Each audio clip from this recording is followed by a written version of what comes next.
Alors, bonsoir à toutes et à tous. Je suis ravi de vous retrouver pour déjà une 372e rencontre Vlil. Et ce soir, on a donc la chance d'être avec Christelle Duchamp pour son roman Où tu seras reine, édité au récent label Verso, dont on avait déjà parlé avec Glenn Tavnek, qui était venu dans cette émission nous parler de sa maison d'édition, de son nouveau label, et de nous présenter notamment le livre de Christelle Duchamp en avant-première. Le replay d'ailleurs est disponible si vous souhaitez rencontrer Glenn. Alors bonsoir déjà Christelle. Bonsoir, bonsoir Anthony, bonsoir à tous. Alors je suis ravi de vous rencontrer parce que c'est la première fois qu'on vous reçoit ici. Vous avez beaucoup de succès, c'est le moins qu'on puisse dire. Avec seulement déjà quatre romans, là on est à peine au cinquième. On est au cinquième roman pour Où tu seras reine, un roman qui apparemment est totalement différent de ce que vous avez déjà écrit avant. Vous êtes directrice artistique, vous avez écrit des nouvelles très tôt, à l'âge de 8 ans. Alors j'aimerais déjà savoir comment s'est construit cette aventure littéraire. Alors cette aventure littéraire, en fait l'écriture, elle commence avec la lecture. C'est un peu le point de départ. Je pense qu'on est nombreux dans ce cas-là. De nombreux auteurs à commencer comme ça, c'est-à-dire à être des gros lecteurs. Moi j'étais vraiment une très très grosse lectrice quand j'étais petite. J'allais à la bibliothèque, je prenais 10 bouquins et je crois que en une semaine ils étaient mangés et il fallait retourner à la bibliothèque le samedi suivant pour faire les échanges contre des nouveaux. Donc voilà, même toute petite, j'ai le souvenir d'avoir toujours été entourée de livres. Et je crois que le fait de vivre comme ça dans la littérature, alors même si elle était de la littérature jeunesse, hein, parce que quand on a moins de 10 ans, on lit forcément ce qui est adapté à notre âge, ça a vraiment fertilisé mon imagination. Et très vite est arrivée non seulement l'idée de recevoir du plaisir en lisant des histoires, mais de se faire plaisir en inventant ses propres histoires. Donc j'ai commencé à écrire des petites nouvelles, voilà, comme on peut en écrire à l'âge de 8-10 ans, hein. Il y avait déjà une petite pointe de thriller polar avec des mystères à résoudre, des enquêtes, donc il y avait déjà un petit peu ça. Mais voilà, l'écriture, elle est arrivée parce qu'il y avait de l'imagination, parce qu'il y avait beaucoup de lecture. Et même encore aujourd'hui, je reste persuadée que, en tout cas pour moi, la lecture, et aussi le cinéma et la musique, mais la lecture fertilise mon imagination, me donne envie de faire des choses différentes, me donne envie aussi de me surpasser parfois, de repousser les limites. Donc ouais, le point de départ, c'est vraiment la lecture. Est-ce que justement vous avez conservé, vous écriviez des nouvelles jeunes, est-ce que ça a continué? Est-ce que ça s'est développé? Est-ce que c'est quelque chose qui vous a permis peut-être de cultiver une sorte d'efficacité littéraire? Alors, à 8 ans, c'est vrai que j'ai écrit 4 nouvelles. J'ai écrit aussi un début de roman quand j'avais une dizaine d'années, mais voilà, je n'y suis jamais arrivée à bout parce que c'était vraiment une entreprise trop grande pour mon âge à l'époque. Après, j'ai un petit peu délaissé la nouvelle au profit de conversations épistolaires avec mes amis, puisqu'à l'époque, on était moins branchés réseaux sociaux. Donc, pour communiquer, ben, on avait l'écriture, donc on s'écrivait des lettres, de la poésie aussi. Et la nouvelle est revenue quand j'avais 20-25 ans, où là, je me suis remis à écrire des nouvelles, parce qu'à nouveau, j'avais cette envie d'écrire et de raconter des histoires. Et c'est vrai que, étant une grosse friande de nouvelles, c'est vraiment un registre que j'aime beaucoup, euh,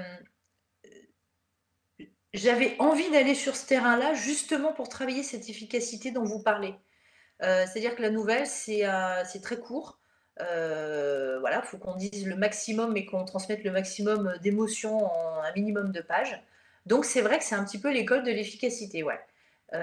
Donc tout ça, toutes ces petites nouvelles que j'ai écrites ici et là, ouais, m'ont appris déjà à comment se gère une histoire, aussi petite soit-elle, et encore aujourd'hui, il y a des choses que je travaille dans un roman comme si je travaillais une nouvelle. Par exemple, avant de me lancer dans un texte, n'importe quel roman d'ailleurs, j'ai toujours mon début et ma fin avec des petits événements au milieu un peu majeurs de l'intrigue. Et je vais venir tricoter, broder autour de tout ça. Mais finalement, Où tu seras reine, ça fonctionne de la même façon. Où tu seras reine, à la base, c'est une petite histoire de 2 pages à 4 sous Word, hein. Mais on a le début, la fin, quelques éléments au milieu, et c'est une petite histoire qui tient en 2 pages. D'accord.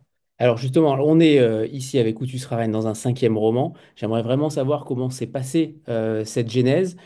Comment on se renouvelle finalement en tant qu'auteur, en tant qu'autrice, parce que j'ai l'impression que vous vous renouvelez véritablement sur chaque livre, et c'est rarement le cas dans le monde du thriller ou dans le monde du polar. Il y a toujours beaucoup de suites, notamment. Là, pour le coup, vous vous renouvelez constamment. Qu'est-ce qui vous séduit tant dans ce renouvellement? C'est vraiment la liberté.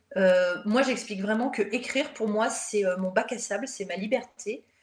Donc, pourquoi me mettre des contraintes? Pourquoi à chaque fois refaire la même chose? Il y a suffisamment de moments dans notre vie où on fait la même chose, que ce soit dans un travail alimentaire, que ce soit dans notre routine quotidienne, hein. Tous les matins, je me lève à la même heure, je prends la voiture au même moment, enfin voilà. Et moi, l'écriture me permet de m'affranchir de tout ça. Je ne veux plus aucun cadre, plus aucune règle finalement dans ma manière d'écrire.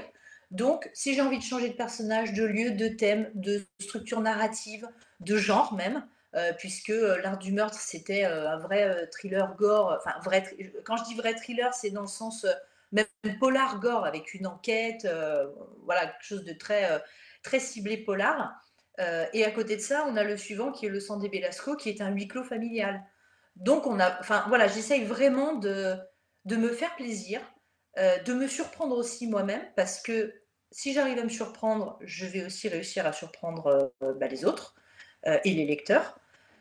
Donc c'est... je crois que non, je vous avais perdu. C'est bon. Donc voilà, changer de registre, c'est vraiment... Enfin, se différencier à chaque fois, ouais, pour surprendre le lecteur, me surprendre moi-même et me faire plaisir surtout. Moi, je me fais pas plaisir dans une sorte de stabilité, alors que pourtant dans la vie, je suis quelqu'un de très très stable et qui a besoin de beaucoup de cadres.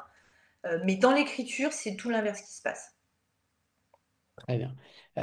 Alors, tout commence dans ce roman-là par un appel. Le mercredi 4 mai 2022, la mère de Maud avoue avoir tué quelqu'un à sa fille.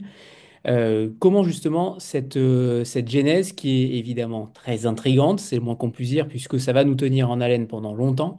Qu'est-ce qui se passe finalement dans la tête de Christelle Duchamp quand vous décidez de vous attaquer à cela? Par quel prisme en fait? Parce qu'il y a beaucoup de thématiques dans ce roman-là, notamment la schizophrénie dont on va reparler tout à l'heure. Mais par quel premier prisme vous mettez le doigt sur le stylo pour commencer à écrire Où tu seras reine? Est-ce qu'il y a une thématique particulière qui vous vient à l'esprit d'entrée de jeu?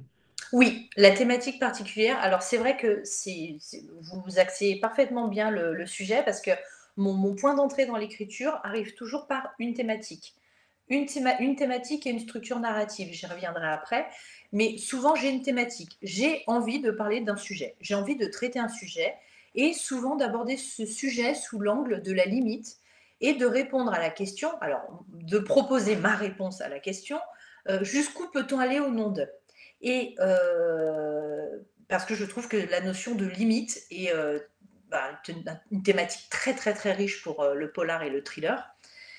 Et là, avec Où tu seras reine, la thématique de démarrage, c'était l'amour, puisque finalement, ça peut être assez à contrario d'un roman noir ou d'un thriller, mais c'était l'amour, et notamment l'amour maternel. Et la problématique, c'était jusqu'où peut-on aller? Jusqu'où peut aller une mère au nom de l'amour de sa fille? Et jusqu'où aussi une fille est capable d'aller, qu'est-ce qu'elle est capable de tolérer et de supporter au nom de l'amour maternel qu'elle reçoit. Donc ça, c'est vraiment mon processus de départ, c'est cette thématique-là. Donc ça arrive, c'est très flou, hein. Enfin je veux dire, on part de cette phrase pour arriver à un bouquin, on se dit mais comment on va faire ça? Donc voilà, c'est vraiment le propos de départ. Après va venir assez vite le début et la fin. Donc je sais que je veux parler des relations mère-fille. Donc maintenant, qu'est-ce que je vais raconter? Alors ça, je serais incapable de vous expliquer ce qui se passe dans le cerveau malade des auteurs et des autrices pour vous dire à quel moment, voilà, à quel moment j'ai eu l'idée de ce point de départ qui est une mère qui appelle sa fille de 25 ans en lui disant je l'ai tuée. Voilà, donc on part de là. J'arrive à ma fin. Donc tout ça, ça tient en 3-4 lignes, hein. C'est vraiment un pitch très court. J'ai quelques éléments clés aussi, quelques scènes clés que j'imagine assez vite dans ma tête. Et là va découler le fameux pitch résumé dont je parlais tout à l'heure, qui tient en quelques pages, où là vraiment où je vais avoir en fait toute ma, enfin pas toute ma trame parce que c'est jamais une trame très précise, je me laisse aussi de la liberté dans l'écriture, mais on va avoir une grosse trame sur l'intrigue. Et vient en parallèle aussi, donc ce que je disais tout à l'heure, la structure narrative.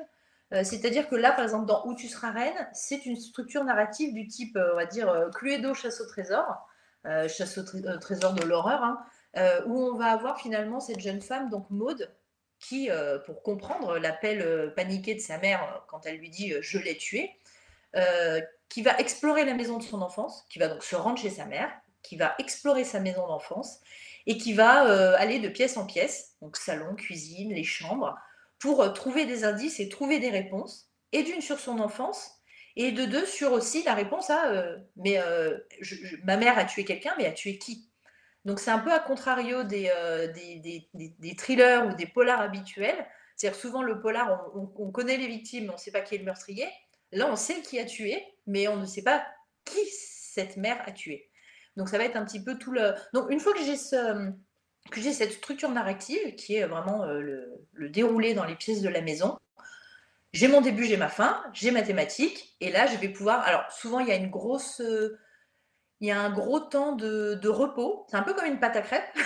C'est-à-dire, j'ai tous mes ingrédients. Et là, je fais reposer, je laisse reposer. Ça peut être parfois très long. Ça peut prendre 3 mois, 4 mois. Je laisse reposer, sans rien écrire, sans rien faire. Et quand je me sens prête, là aussi, je ne pourrais pas vous expliquer qu'est-ce qui fait qu'à un moment, je me dis, c'est bon, on y va. Si, peut-être quand je sens que ma structure narrative et que mon pitch est solide, je me dis, bah, cette fois, on est parti dans l'écriture. Très bien, alors on va revenir sur tous ces éléments un petit peu plus tard. J'en profite puisque Kali pose une question sur les titres. Un titre très particulier là aussi, puisque le ou a ce petit accent qui fait tout. Euh, Comment vous les choisissez? Comment vous les formez? Est-ce qu'ils apparaissent parfois dans votre écriture et ensuite ça se décline en titre? Finalement, comment vous décidez l'orientation du titre? Étant donné que celui-ci, par exemple, ce fut, j'imagine, extrêmement difficile puisqu'il y a beaucoup de portes d'entrée dans ce livre-là. Donc, comment vous choisissez tout cela? Alors, le titre d'un livre, un peu comme la couverture, ça relève presque du travail, non, pas presque, ça relève du travail plus éditorial que du travail littéraire. C'est-à-dire que finalement, une maison d'édition est tout à fait bien placée pour savoir quel titre sera le plus percutant, le plus intrigant aussi pour le lecteur, le plus, euh, le plus concis, c'est-à-dire celui qui va dire le plus de choses en un moins de mots possible, mais sans non plus tout dire. Moi, j'avais trouvé un premier titre de travail qui, pour le coup, était trop spoilant, on va dire. Donc, c'est la mécanique du titre et de la couverture sont des mécaniques très particulières. Euh, et moi, j'aime bien là-dessus me reposer en fait sur l'éditeur parce que je trouve que ouais, que c'est son boulot. Et on dit aussi souvent que c'est le cordonnier le plus mal chaussé, mais moi, en tant qu'autrice, donner un nom enfin, donner un nom, baptiser mon histoire, j'ai beaucoup de mal. Parce que j'ai beaucoup de mal à la synthétiser, à la résumer en quelques mots, tout simplement. Donc souvent, je m'en remets un petit peu à l'équipe éditoriale, qui va travailler avec moi cette sélection du titre. Où tu seras reine, c'est donc Glenn Tavenec, mon éditeur, qui a trouvé ce titre puisque on a la chanson de Jacques Brel, Ne me quitte pas, qui apparaît dans le roman et qui a une place très importante dans le roman. Et dès le début, il m'a dit, mais moi, cette chanson dans le roman, il y a un truc, c'est super fort ce moment-là, et il en a tiré ce titre-là. Et voilà, le titre que j'adore, je trouve que c'est un très bon choix, il veut dire plein de choses. Mais sur ce coup-là, et tous mes précédents romans, c'est aussi... alors souvent, on brainstorm avec l'éditeur, alors ça peut être moi qui arrive au titre final, mais c'est en général un travail avec l'éditeur. Et Délivre-nous du mal, par exemple, c'est moi qui avais trouvé le titre, mais on avait brainstormé pendant des heures et des heures. Mais les autres titres n'étaient pas forcément de moi. Ouais. Alors, je vais retourner dans cette maison justement parce que la maison est clairement un personnage à part entière, puisque comme vous l'avez dit, la structure narrative égrène toutes ces pièces-là, avec des illustrations notamment. C'est un véritable quasi huis clos, puisqu'on évidemment on repart dans le passé souvent, mais il y a un véritable huis clos psychologique. Justement, comment vous avez travaillé la matière de la maison? C'est rare d'avoir finalement un huis clos dans un thriller. On sait qu'il y a souvent d'autres protagonistes qui viennent se rajouter, se greffer à l'intrigue. D'ailleurs, comment vous le qualifiez ce roman? Est-ce que vous considérez que Ah! c'est un thriller? Parce que c'est loin d'être évident finalement. Non, alors décidément, je suis très mauvaise. Là aussi, je trouve c'est très difficile aussi de qualifier son propre roman. D'autant qu'on a aujourd'hui de plus en plus de rubriques sous le roman noir. On a le thriller psychologique, le suspense, le polar historique. Enfin, voilà, on a un milliard de désignations aujourd'hui pour qualifier tous les romans noirs qui sortent, qui paraissent. Je trouve que ce qui lui va le mieux, c'est le thriller psychologique, parce que bah, psychologique, forcément, on a une grosse importance qui est attachée à toute la psychologie des personnages, et thriller parce que bah, il me semble malgré tout que ça file quand même un peu les chocottes. On est parfois à la limite du thriller d'horreur aussi. Donc voilà, je trouve que thriller psychologique, ça fonctionne bien. Et après, sur la première partie de votre question, sur la maison, euh, j'avais envie à ce moment-là de ma vie, j'étais dans une grande recherche de la solitude. Et j'avais envie, ce besoin de solitude, enfin, débordait vraiment sur mon écriture. Enfin, ce besoin voulait se manifester par l'écriture. Alors ça aussi, je ne saurais pas trop vous expliquer pourquoi, mais j'avais envie d'écrire un truc là-dessus. Et je me suis dit, bon, tu ne peux pas écrire un truc sur la solitude, juste la solitude, ça n'a pas de sens. Mais par contre, si tu enfermes un personnage dans une maison pendant tout ton livre, là, tu es dans la solitude. Là, ça va fonctionner. Donc, en fait, c'était... quelque part, j'étais seule en écrivant, j'avais envie d'être seule dans la vie, et j'étais seule avec Maud dans cette maison. Donc voilà, c'était un bon fil conducteur. Et, euh, et après, pour construire, c'est beaucoup se rattacher à la structure narrative. Donc beaucoup se rattacher à ces histoires de pièces, où on va de pièce en pièce, et donner ce rôle à la maison, comme vous dites, ouais, où elle joue presque un rôle, où elle est presque un personnage à part entière, puisque bah, elle va dévoiler des pans de son existence et des pans de l'existence de personnages grâce à des parties de son corps, enfin des parties de son intérieur. Donc c'est aussi la psychologie interne de la maison, presque, qui va retranspirer sur les personnages. Et puis, c'est le choix de la première personne en tant que personnage principal avec Maud. Un choix fort parce que, évidemment, avec sa maladie de schizophrénie, on est avec elle constamment, quasiment caméra sur l'épaule. Vous avez fait un choix très pertinent, très subtil là aussi, parce que ça aurait très bien pu être à la troisième personne, on l'imagine aussi, mais à la première personne, ça donne quand même un corps supplémentaire, une âme différente, parce qu'elle a un langage aussi. D'ailleurs, ma première question, au-delà de la première personne du singulier, c'est surtout sur le langage. Est-ce que vous avez fait, je sais que vous avez fait beaucoup de recherches sur la schizophrénie, on en reparlera après, mais sur le langage, est-ce que vous vous êtes posé la question de son langage, de ses idées? Parce qu'on sait que dans la maladie de schizophrénie, il y a quand même parfois des choses qui peuvent être pas forcément cohérentes. Est-ce que vous vous êtes posé la question du langage? Parce que évidemment là, vous ne faites pas le choix de prendre ce langage de schizophrène, vous prenez un langage d'autrice et sacré, d'ailleurs un sacré style. Mais est-ce que vous vous êtes posé la question? Est-ce que vous vous êtes dit, il faut que je rentre encore plus dans la peau de ce personnage-là en déstructurant totalement la narration et son propre langage, ou ça aurait été beaucoup trop compliqué littérairement? Si, c'est un mélange des deux. Alors, il fallait en effet que ce soit littéraire, agréable à lire, que ce ne soit pas trop déconstruit non plus pour que le lecteur ne soit pas non plus en perdition dans ce livre. Déjà que voilà, il y a beaucoup de fausses pistes, voilà, beaucoup de choses, beaucoup de sous-textes. Donc, mais il faut quand même que. Enfin, moi, je reste convaincue qu'une œuvre, que ce soit un film ou un livre, il faut quand même à un moment qu'on prenne notre lecteur par la main et qu'on l'emmène avec nous. Si c'est pour sautiller dans tous les sens et faire des pirouettes et des effets de style et qu'au final le lecteur, le spectateur regarde le truc en se disant mais il a rien compris, non. Donc, donc il y avait un juste milieu à trouver et il fallait qu'en effet la pensée de Maud soit suffisamment littéraire et cohérente pour que le livre se tienne, mais qu'en même temps cette pensée-là et son discours et son dialogue soient aussi suffisamment marqués par les affres de la schizophrénie. Parce que notre personnage est schizophrène, on est dans sa tête, on est avec elle, on est à ses côtés, Donc, il fallait qu'à chaque instant, à chaque page du livre, on se dise « Ah oui, attends, la pauvre, elle est malade, elle souffre de schizophrénie ». Donc, c'était un petit peu une valse entre les deux.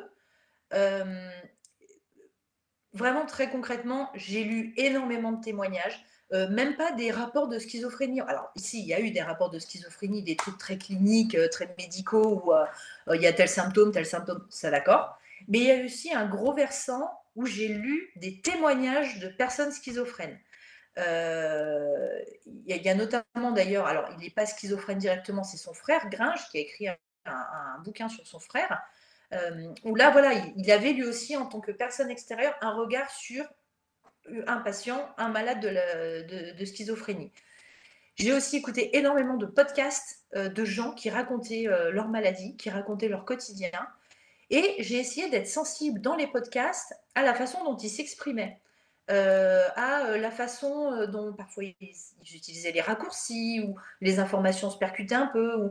Voilà, j'ai essayé d'être le plus fidèle possible à ça, tout en respectant bien sûr ces malades de la schizophrénie qui sont bien loin d'être des fous. Et ça, c'est une chose que j'essaye aussi de faire dans le texte, c'est de rendre un petit peu leur lettre de noblesse à toutes ces personnes qui souffrent de pathologie mentale. Donc voilà, il fallait qu'on ait quelqu'un de pertinent, d'intelligent, mais qui est malgré tout en souffrance, une souffrance mentale. Donc c'était un petit peu un jeu entre les deux. Et justement, je rebondis par rapport à ça parce que j'ai trouvé en effet ces passages extrêmement intéressants sur le fait que vous remettiez l'église au milieu du village avec ce mot de schizophrénie qui est très galvaudé aujourd'hui. Ouais, On peut parler même le mot autisme également ouais. extrêmement galvaudé pour le coup. Mm, Les deux mm, mots sont en parallèle. Alors l'autisme pas dans le texte, mais je fais quelque chose de plus général. Mais vous remettez la véritable définition des schizophrènes et notamment leurs différences. C'est ça qui est assez fou, c'est que cette maladie non seulement ne se guérit pas de manière très très mm, ponctuelle, mm. on ne peut que la retarder, mais c'est surtout une différence terrible entre les individus. C'est un petit peu chacun sa chance pour le coup. Euh, je trouve que vous avez aussi fait un travail très puissant sur la maladie, puisque Maud a cette maladie-là. Et je trouve aussi que vous vous y intéressez avec intelligence et pas uniquement pour habiller le personnage. Vous, véritablement, vous habillez totalement avec un certain costume, ce personnage de Maud. Qu'est-ce qui vous intéresse finalement dans cette schizophrénie-là? Qu'est-ce qui vous a habité quand vous avez décidé de l'écrire? Dans quel état vous étiez justement en l'écrivant? Est-ce que vous avez essayé de faire une sorte de transfert dans la peau de ce personnage-là? Ça ne doit pas être évident de vivre avec cette confusion Ouais. d'esprit. Comment vous avez Mm. réussi ce tour de force? Alors, j'ai jamais l'habitude de parler comme ça sur mes romans parce que je trouve toujours ça un peu pompeux. Genre, ah là là, mais écrire ce livre, à la fin, j'en pouvais plus. Ouais, je trouve toujours ça un peu ridicule. Sauf que là, en fait, c'était vraiment le cas. Et qu'il a vraiment fallu que je me mette des coups de pied, là où vous pensez. Euh, il a vraiment fallu que je me mette des coups de pied pour avancer sur ce texte. Parce que, en effet, être enfermé dans cette maison avec Maud et avec toutes ces pathologies, alors pas que la pathologie de Maud, parce qu'il y a plein d'autres pathologies psy qui entrent en compte, c'était hyper anxiogène. Et quelque part, je pense que c'était une période de ma vie enfin une période de ma vie. On dirait, je parle comme si j'avais 75 ans, mais non, mais j'étais dans un moment, surtout que c'est pas si vieux, mais j'étais dans un moment de remise en question, de questionnement même, d'introspection, euh, et que forcément, ce genre de moment dans la vie, c'est pas des moments super. C'est-à-dire, même si on trouve des réponses à notre propre introspection, ça fait pas du bien. Après, au fil du temps, ça fait du bien parce qu'on trouve des réponses, on se comprend, on s'apprivoise, mais sur le coup, ça fait pas du bien. Et je crois que dans ma tête, j'étais dans une période où, oui, j'étais mal, et quelque part, je vomissais ce mal-être à travers le personnage de Maud et à travers ses pathologies. Euh, un peu comme, vous savez, je sais pas, votre médecin vous dit oh là là, attention, vous avez pris 5 kilos, attention, vous allez bientôt être en surpoids, machin. Vous arrivez chez vous, vous vous dégommez une tablette de chocolat. parce que ça vous a démoralisé que le médecin vous dise ça, parce que voilà. Bah là, c'était un peu ça. J'étais en tourment et du coup, bah, j'allais dans ce texte qui me tourmentait encore plus, comme pour un peu enfoncer le couteau dans la plaie, c'est le cas de le dire, un peu me faire du mal et un peu m'auto-provoquer. Je ne sais pas si ça répond à la question initiale. Ça y répond. Alors, Cali parle d'une écriture thérapeutique. Est-ce que c'est le cas? Oui, oui, oui, il y a une écriture, même de l'ordre presque, alors encore plus que thérapeutique, même de Catharsis. l'ordre de voilà, j'allais dire de l'exutoire, voire de l'exorcisme, carrément. De l'exorcisme, c'est-à-dire aller dans l'horreur, pousser les choses au fond et à fond pour, ouais, pour exorciser tout ça, ouais. Ouais, tout déballer comme ça. Mm. Très bien. Alors, tout se déclenche, on n'a pas parlé encore, mais tout se déclenche au début. On ne vous a parlé que de la scène initiale, mais on va pouvoir aller un tout petit peu plus loin quand même. C'est toujours très difficile de parler des thrillers psychologiques ou pas, mais quand même. Dès le début, tout se déclenche avec un personnage, c'est Angelina, cette psy, parce que tout part d'elle finalement, puisqu'elle conseille à Maud de couper les ponts avec sa mère, et pour le coup, ce sera pendant 7 jours, car la toxicité de la relation est présente et forte. Maud retourne donc dans cette maison, dans la maison de son enfance, et découvre sa mère. On peut le dire, ça, elle découvre sa mère. On ne vous dit pas dans quel état, comment, ni pourquoi, mais elle découvre sa mère. Euh, Est-ce que le personnage du psy d'Angelina, finalement, c'est un déclencheur? C'est une puissance extrêmement forte, finalement, parce que sans elle, potentiellement, la toxicité continue. Ouais. Parce que son ancien psy n'arrivait pas à la comprendre, ou en tout cas était plutôt désagréable. C'est un point de départ très important. Est-ce que vous mettez derrière ce personnage-là la puissance des consultations? Vous dites également dans le roman que non, si on consulte un psy, on n'est pas fou. Ça s'est développé quand même depuis de nombreuses années pour le coup. Mais Ouais, ça bouge un peu, ouais. est-ce que vous mettez une si grande puissance dans la confiance entre un patient et un psy? Ouais, c'est exactement ça. C'est de la puissance. C'est-à-dire que Maud, qui a 25 ans, pense que. Enfin, on est tous un Elle a peu comme vécu, ça. parce qu'elle a vécu totalement en lien très très étroit avec sa mère quand même pendant 25 Voilà. ans. Voilà. Et en fait, c'est la normalité. C'est-à-dire que, d'autant plus une situation abusive, alors encore plus quand il y a des abus sexuels, mais abusive, toxique, possessive, ou au contraire quand ce sont des parents qui rabaissent, ou tout ce que vous voulez. Ce sont, on va pas faire de la psychologie de comptoir, hein, mais ce sont des schémas qui nous sont inculqués de notre plus jeune âge et on grandit sur ce modèle-là. Ce qui fait qu'on se retrouve à 25 ans avec plein de tourments, plein de choses qui vont pas bien dans notre vie, dans notre couple, dans notre boulot, dans tout ce que vous voulez. Et on ne comprend pas d'où ça vient. Tout simplement parce qu'on a grandi sur un schéma qu'on a estimé normal. Et un jour, vous avez quelqu'un qui vous dit, bah non, en fait, c'est pas normal. Moi, on m'a même dit, c'est un trauma que vous avez vécu. J'ai regardé la personne, je dis, oh, mais un trauma, c'est un crash d'avion, un trauma, c'est voilà, c'est des terroristes dans une salle de concert, c'est pas ça. Si, si, c'est un trauma. Et ça, une fois qu'on a cette notion de ce que vous avez vécu n'est pas normal, pourtant, pendant des années, vous avez pensé que ça l'était parce que c'était votre modèle, parce que c'était votre référent, à partir du moment-là, il y a ce déclic-là, si on a envie de progresser et de guérir, le cerveau se dit, OK, d'accord, donc là, il va falloir que je remette en question tout ce que je sais pour pouvoir avancer et pour pouvoir faire avancer ce corps dans lequel j'habite, dans lequel je suis, et faire des progrès et transformer des choses qui ne sont pas très belles en choses un petit peu plus agréables.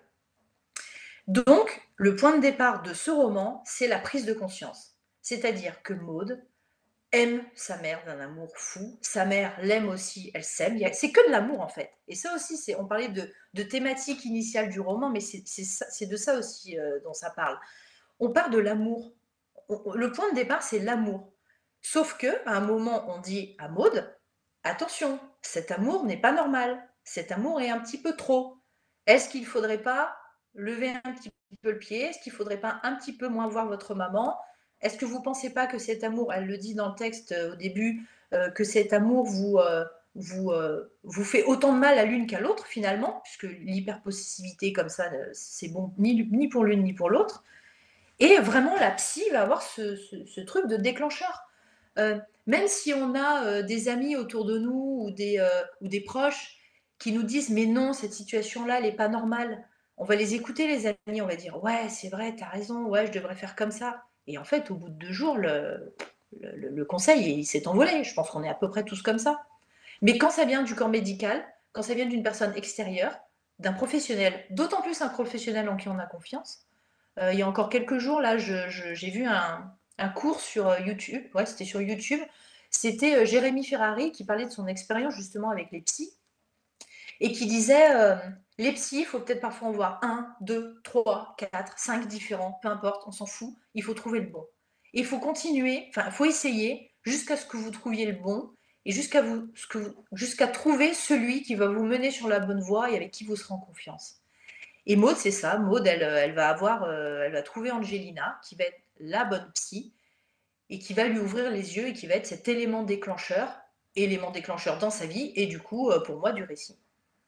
Et puis, il va falloir gérer cette culpabilité que Maud a.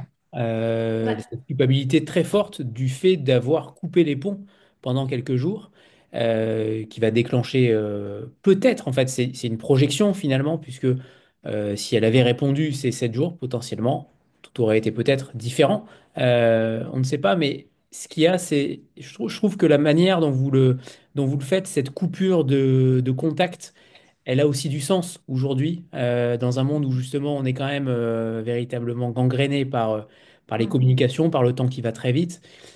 C'est pas Mm. pour rien, j'imagine, que cette coupure de 7 jours est présente dans le livre. Oui, c'est aussi ça pour. Euh, oui, parce qu'on a cette surdose de communication autour de nous, que ce soit par les moyens de retranscription, hein, que ce soit téléphone, mail, texto, SMS, sans parler, voilà, on peut avoir des conversations privées enfin, voilà, sur WhatsApp, sur Insta, sur Facebook. Enfin, moi et vous, ça doit être la même chose, mais au quotidien, si je veux consulter tous mes supports, tous les supports par lesquels on peut me contacter, c'est peut-être 10 supports. Messenger, enfin j'en passe. Donc il y a cette sorte de boulimie, en effet, de liens sociaux, alors qu'il y a plein d'avantages, attention, hein, mais qui peut être aussi parfois complètement débordante et anxiogène. Et quand on applique ça à une relation de possessivité entre une fille et sa mère, bah, ça prend des proportions absurdes, quoi. C'est-à-dire, c'est un texto au lever, un texto à midi, tu manges quoi à midi, un texto à 4 heures, ça va, tu passes une bonne journée. Enfin, ça vire au harcèlement, en fait. Et donc cette histoire de culpabilité que Maud doit gérer, là Ouais. aussi, vous mettez en avant quelque chose qui est plutôt récurrent aussi dans le lien entre parents et enfants. Le fait de ne pas répondre, par exemple, à un parent peut déclencher aussi une certaine culpabilité de la part des enfants. Ouais, ça a été une problématique, ouais, ça a été aussi enfin, un peu une thématique centrale de cette notion de culpabilité. Je parlais là à l'instant de ce qu'on hérite de ses parents et de ce qu'on considère comme normal et qui parfois ne l'est pas.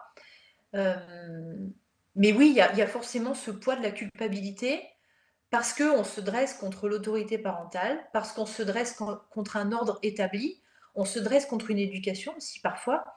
Et, euh, et tout ça, ça fait mal, ça nous fait mal.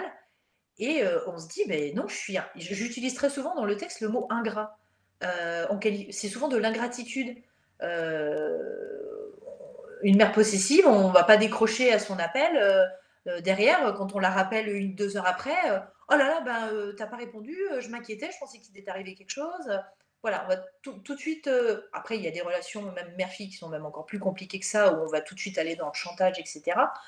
Mais oui, il y a cette notion de culpabilité. Et ça, c'est un travail de déconstruction à faire aussi avec un professionnel de santé. Si c'est en tout cas une culpabilité qui commence à gâcher la vie de la personne qui l'a subie, ouais. Est-ce que depuis que le roman est sorti, vous avez eu des témoignages de lecteurs, de Ouais. lectrices, notamment Ouais. par rapport à cette relation mère-fille, où Ouais. ça a pu potentiellement aussi ouvrir les yeux sur ce qui se passait avec leur propre mère? Ouais, ça c'est assez incroyable parce que en fait, je m'y attendais pas. Comme c'est un thriller, le thriller pousse les choses dans leur retranchement. Il pousse les choses dans l'exagération. C'est pas une biographie, c'est pas une autobiographie, c'est pas un essai clinique, c'est rien de tout ça. C'est de la fiction, du thriller. Donc forcément, on va loin dans les choses. Et en poussant les choses aussi loin, je me suis dit: «Bon, ben, non, les gens vont l'accueillir entre guillemets comme une lecture de fiction», j'avais pas vraiment la mesure qu'ils puissent autant se projeter. Je savais que le thème allait leur parler, mais je ne pensais pas recevoir des témoignages comme j'ai reçu, et en effet, j'en ai reçu. J'ai reçu des messages privés, surtout des femmes, évidemment, mais surtout des femmes qui me parlaient de la relation toxique à leur mère. Et plus intéressant encore, des jeunes femmes qui avaient des petites filles en bas âge, qui venaient me voir en me disant: ah là là, ça m'a appris des choses aussi sur la possessivité. Ça m'a appris des choses sur laisser respirer son enfant, le laisser s'envoler parfois. Donc il y avait les deux. Il y avait la fille qui avait une problématique avec sa mère, et il y avait aussi la jeune femme qui s'interrogeait sur sa relation avec sa propre fille.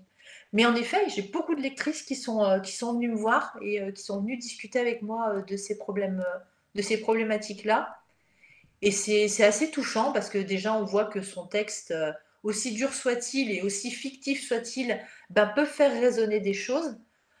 Après, est-ce que le texte va jusqu'à encourager les gens à prendre les choses en main ou à progresser dans leur vie, dans leur relation aux autres, à la mère, etc.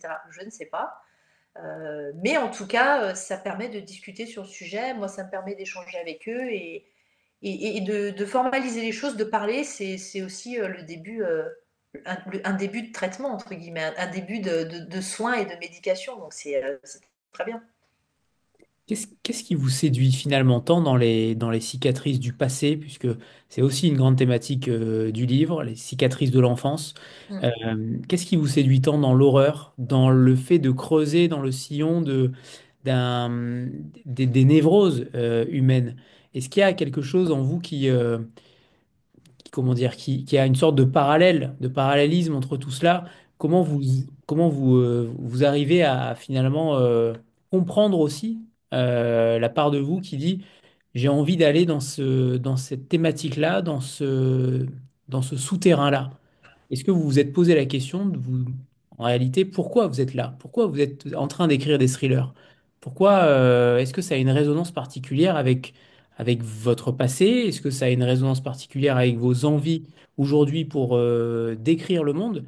Le monde est Ouais. extrêmement dur. Mm. Pour le coup, un thriller, c'est quasiment c'est de la réalité et parfois c'est même en dessous de la réalité. Comment vous voyez en fait le rôle du thriller aujourd'hui dans la société? C'est ça, c'est une façon de braquer le projecteur sur, bah, c'est antinomique, mais de braquer le projecteur sur les zones d'ombre. C'est-à-dire de s'intéresser vraiment à l'obscurité. Et alors que ce soit en effet dans les plaies du passé, que ce soit ouais, que ce soit dans notre passé ou dans nos erreurs d'aujourd'hui et qui forgent parfois, les erreurs de demain. Hem, c'est un truc qui m'a toujours fascinée de toute façon, de gratouiller et de creuser dans les choses qui font mal. Heu, alors que je suis, une bonne vivante et je pense être quelqu'un de voilà, qui aime bien, faire la fête, qui aime bien voir ses amis, qui aime bien rigoler, mais par contre, dans l'écriture et que ce soit aussi dans ce que j'écoute ou dans ce que je regarde ou de ce que je vais voir au cinéma, j'ai toujours une appétence pour l'obscurité, en fait. Par exemple, on va rire 5 minutes, mais le reggae, c'est un courant musical que je ne comprends pas. Voilà. Mais j'ai beaucoup de respect pour Bob Marley, entre autres, hein, mais voilà, aller voir une comédie au cinéma, je ne comprends pas. Je l'ai dit avec beaucoup de détachement, bien sûr, parce que bien sûr, si, je comprends. Et ça m'arrive évidemment aussi de regarder une bonne comédie ou un spectacle d'humoriste, et ça me fait marrer, et c'est très bien, évidemment.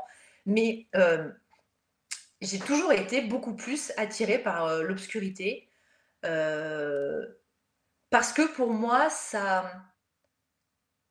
bah ouais, ça gratte sur des choses, ça gratte, ça fait pas forcément du bien, mais c'est aussi, comme en psychanalyse ou en psychologie, heu, c'est gratter pour trouver, gratter pour nettoyer aussi, parce qu'une plaie, elle s'infecte, donc c'est gratter pour nettoyer cette plaie et pour qu'après elle aille mieux. Donc voilà, me plonger dans le thriller, c'est ça, c'est gratouiller aux endroits qui font mal et puis bien sûr, encore une fois, exorciser, on parlait tout à l'heure d'écriture thérapeutique, mais exorciser des choses et exorciser des choses sur la société, bien sûr. Euh, Bien sûr, c'est parler du rapport mère-fille qui aujourd'hui, par exemple, enfin, aujourd'hui encore est assez tabou. On ne dit pas du mal de sa maman. Là aussi, les choses changent un petit peu, mais voilà, on ne dit pas du mal de sa maman, on ne dit pas du mal de sa famille. Euh, Quand c'était dans l'art du meurtre, avec l'art où j'interrogeais la société et les limites de l'art dans la société d'aujourd'hui, jusqu'où on est prêt à aller au nom d'une œuvre d'art. Dans Délivre-nous du mal, je questionnais sur la place des sectes dans la société et jusqu'où on peut aller au nom d'une cause. Est-ce qu'on peut aller jusqu'à tuer pour défendre une cause? Donc toutes ces questions-là, oui, c'est gratouiller, alors que ce soit moi en perso avec Où tu seras reine et puis plus largement sur la relation mère-fille, soit sur des problématiques de société, ouais, gratter ces zones d'ombre pour peut-être faire sortir une certaine lumière parfois, mais une lumière qui est métaphorique parce que c'est plus une lumière de compréhension. Gratouiller pour essayer de comprendre. Très bien. Alors, il y a un petit décalage son-image. C'est pour ça que je suis en décalage peut-être chez vous, Christelle, mais je ne sais pas si tout le monde le voit. Oui, je pense que tout le monde le voit. Alors, quand Maud arrive dans cette maison, il y a aussi la découverte de cette maison d'enfance des années après, qui a forcément beaucoup changé pour le coup, puisque la mère de Maud accumule une sorte de syndrome de Diogène, finalement, accumule beaucoup de choses. C'est un petit peu la hantise de tout enfant, je pense, quand il revient chez ses Ouais. parents des années plus tard. Mm. Clairement, je pense que c'est une hantise et c'est souvent arrivé, notamment, mais malheureusement un petit peu trop tard, après le décès d'un parent. Qu'est-ce qu'il y a? Qu'est-ce qu'il y a derrière justement ce syndrome-là? Vous le décrivez parfaitement, ou des accumulations de parfois de 5 paris match de la même année, il y a à peu près 20 ou 30 ans, des choses extrêmement futiles. Vous faites finalement un état des lieux de cette maison-là. On entre particulièrement dans la maison. C'est pour ça que je dis tout à l'heure que c'était un véritable personnage, parce qu'elle est là, une sorte de main invisible, et que vous lui donnez clairement une âme. On l'imagine parfaitement et dans un film, ce serait extrêmement facile à imaginer aussi. Qu'est-ce que vous vouliez mettre justement derrière cette accumulation aussi de choses? Est-ce que ça a aussi un lien avec notre consumérisme actuel? Alors, non, ça aurait pu, mais sur ce coup-là, c'était pas tant sur le consumérisme, mais c'était plus, comme vous l'avez dit au début, sur cette notion d'accumulation. Euh, En fait, la mère de Maud accumule, elle accumule tout. C'est-à-dire qu'elle accumule donc des journaux, des livres, des restes de nourriture, des boîtes de conserve. Là, on est typiquement dans le syndrome de Diogène où on va accumuler tout. On a même des personnes qui gardent leurs excréments. Enfin, voilà, ça va très loin. Donc, voilà. La mère de Maud garde tout. En fait, plus que, je crois que Glenn en avait parlé d'ailleurs quand il était venu chez vous, mais le patient qui souffre du syndrome de Diogène n'arrive pas à se débarrasser. C'est pas tant qu'il accumule, c'est plus qu'il n'arrive pas à se débarrasser. Donc même le reste de ravioli au fond de la boîte, on va le garder, non, non, on jette pas, ça peut servir. Et en fait, la mère de Maud, elle est dans cette accumulation de tout, des objets, mais aussi des mensonges, des souvenirs, de l'amour. Elle accumule de l'amour, elle accumule de l'amour, parce qu'elle a besoin de combler des vides. C'est une femme qui a énormément de vides dans son cœur, dans son âme, et qu'elle veut remplir de toutes les manières possibles.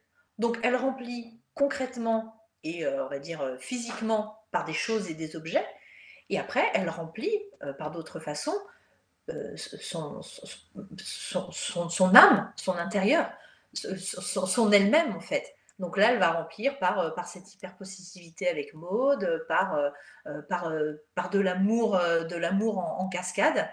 Euh, donc voilà, c'était. Pas, ça répond un peu à la question, ça aussi ou...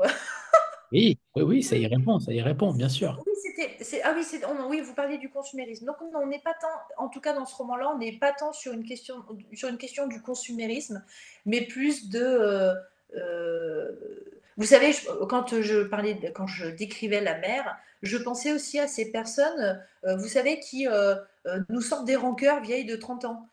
Parfois, on a des gens comme ça, souvent dans la famille, hein, ça peut être le vieil oncle ou la vieille cousine, ah mais tu te rappelles quand le voisin machin il avait mis du foin dans notre jardin, bon voilà, et des trucs de ressasser des vieilles rancœurs, et la mère de Maud est là-dedans aussi, c'est-à-dire que elle entasse tout, elle entasse les sentiments, elle entasse les rancœurs, elle a d'ailleurs un discours sur les hommes qui est très, voilà, qui est très dur, très sabrant.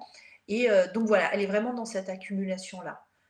Et aussi cette accumulation de choses qui fait qu'elle se cache physiquement derrière tout ça. Elle se cache dans cette crasse, elle se cache dans cette saleté, et elle se cache dans ses souvenirs et dans ses sentiments. Et puis l'autre, qu'on pourrait dire l'autre personnage qui n'est pas fait de chair, c'est peut-être l'atmosphère, c'est l'ambiance de ce roman-là.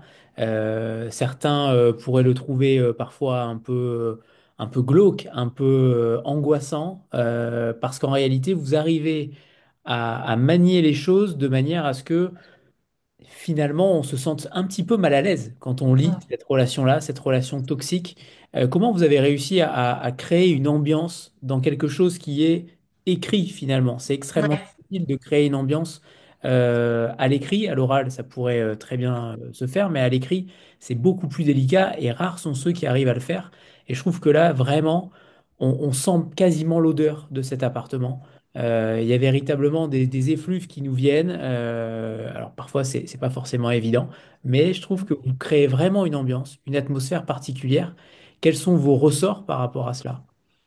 Alors déjà sur la partie description, on va dire, puisque c'est la première chose qui nous vient en tête, mais comment décrire? Alors là, c'est vraiment très simple, c'est de la pige. Donc moi, je travaille beaucoup sur photo. Donc je vais chercher alors je vois dans ma tête, là aussi, je pourrais pas vous expliquer, mais je vois dans ma tête un lieu ou un environnement, voilà. Et je vais partir à la recherche sur Internet de photos qui retranscrivent au mieux le décor auquel je pense.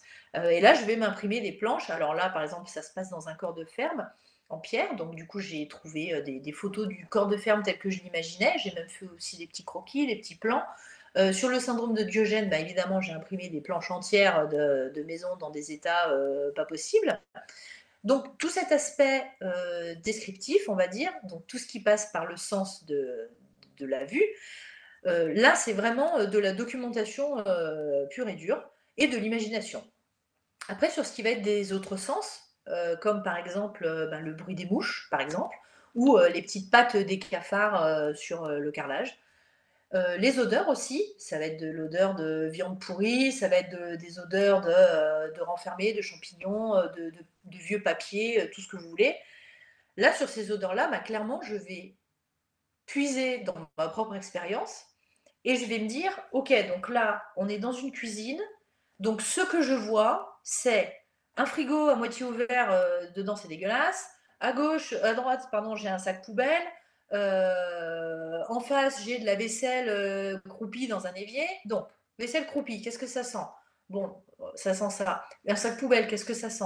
Donc, voilà, et je veux vraiment tricoter. Une fois que j'ai mon décor physique, on va dire, je vais tricoter, je vais aller chercher dans les cinq sens ce que je peux ajouter à ça. Donc ça va devenir une description sensorielle et j'espère en tout cas que cette description sensorielle eh bien, aide mon lecteur à s'immerger vraiment dans cette maison.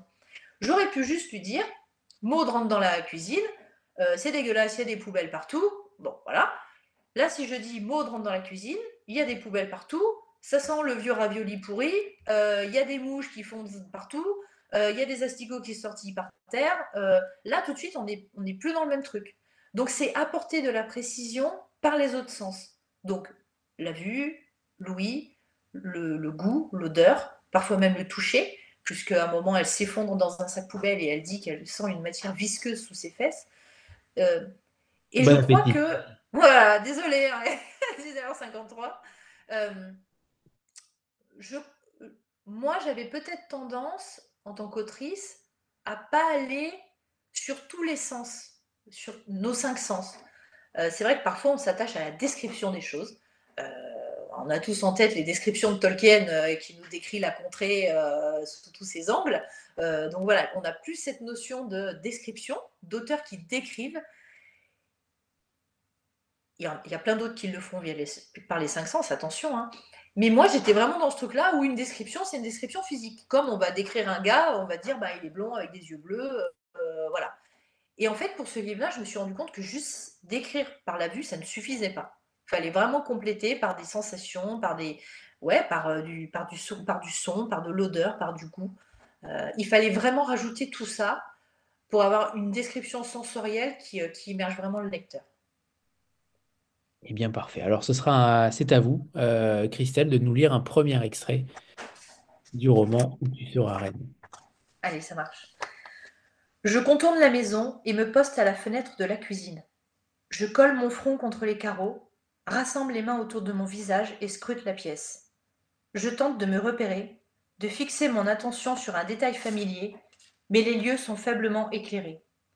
À force d'insister, mes pupilles s'accoutument au manque de lumière et les contours d'une silhouette se dessinent dans la pénombre. Je cogne contre la vitre en criant. Pas de réponse. Je tambourine de plus belle. Le vacarme que je produis se heurte à l'indifférence de maman. Son attitude me noue la gorge. Je n'ai pas le droit de me plaindre.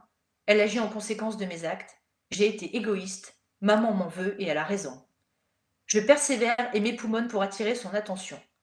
Soudain, un léger mouvement s'esquisse dans la cuisine. Une oscillation de la tête dans ma direction. La vérité me foudroie. Maman fait mine de ne pas m'entendre. Ma tristesse est telle qu'elle m'ôte toute raison. Je cours jusqu'au seuil, recule de quelques pas et m'élance de tout mon poids contre la porte. Elle vibre sur ses gonds. Je renouvelle l'opération en puisant la force nécessaire dans mon chagrin. Rien ne m'empêchera d'entrer. Au cinquième coup d'épaule, le rempart entre maman et moi cède dans un craquement tonitruant. J'observe les morceaux de bois à mes pieds. Mon bras est endolori et une tache de sang macule la manche de mon t-shirt. Je frictionne la plaie avec l'illusion d'atténuer la douleur. Puis, essoufflé, je m'accorde quelques minutes pour récupérer. Quand ma respiration retrouve une cadence normale, quand le battement dans mes tempes ralentit, je me redresse. La maison de mon enfance, celle dans laquelle j'ai vécu 13 années durant, est méconnaissable. Non, ce n'est pas ma maison, c'est l'enfer sur terre. Merci, Christelle. Par rapport à tout cela, comment votre écriture finalement a évolué à travers tous ces romans? Est-ce que vous voyez des différences? Est-ce que vous voyez des thématiques sur lesquelles vous avez envie d'aller pour le futur? Est-ce que ce roman-là est un pas de côté qui vous donne envie d'aller dans cette veine-là, dans cette veine encore plus psychologique, même si c'est votre came, j'ai envie de dire. Ouais, Euh, et pour le coup, est-ce qu'il y a eu un déclic aussi avec celui-ci? alors ça fait beaucoup de questions avec beaucoup de Pardon, réponses. désolé. Alors oui, en effet, il est très différent dans l'écriture et dans les thématiques qu'il aborde. Enfin, oui, dans la façon aussi d'aborder les thématiques, il est très différent des quatre premiers. Les quatre premiers qui étaient, alors, on le dit avec Glenn, mais on met toujours des gros guillemets, mais qui étaient de facture plus classique, on va dire. Même si voilà, enfin, chaque auteur a son empreinte et son identité malgré tout, mais ils étaient plus classiques. Euh, Celui-ci, en effet, est un pas de côté, mais un pas de côté, on aurait tendance à dire un pas de côté, et après on revient dans le chemin. Là, clairement, non, c'est donc une sortie de route. c'est Ça a été l'envie à un moment, en effet, de faire un pas de côté, d'aller plus loin dans l'horreur, dans l'introspection, dans la psychologie, d'aller plus loin que ce que je ne faisais déjà, en me disant, allez, là tu vas à fond sur celui-là. J'avais aussi plus de temps, parce que d'habitude, je me donnais 1 an pour faire un roman. Là, je me suis accordé 2 ans. Et j'ai compris que c'est le temps qu'il me fallait aussi pour prendre le temps, justement, et faire les choses le mieux possible. Euh, donc vraiment, ça a été ce roman, l'envie de pousser tous les boutons, de monter tous les curseurs à fond. Et en le faisant, je me suis dit, bah ouais, mais en fait, c'est ça que tu as envie de faire plus tard. Je, je dis souvent que j'ai plus vraiment envie d'écrire des histoires de gendarmes qui courent après des voleurs. Euh, j'ai plus envie aujourd'hui, alors ça reviendra peut-être, mais aujourd'hui j'ai plus envie.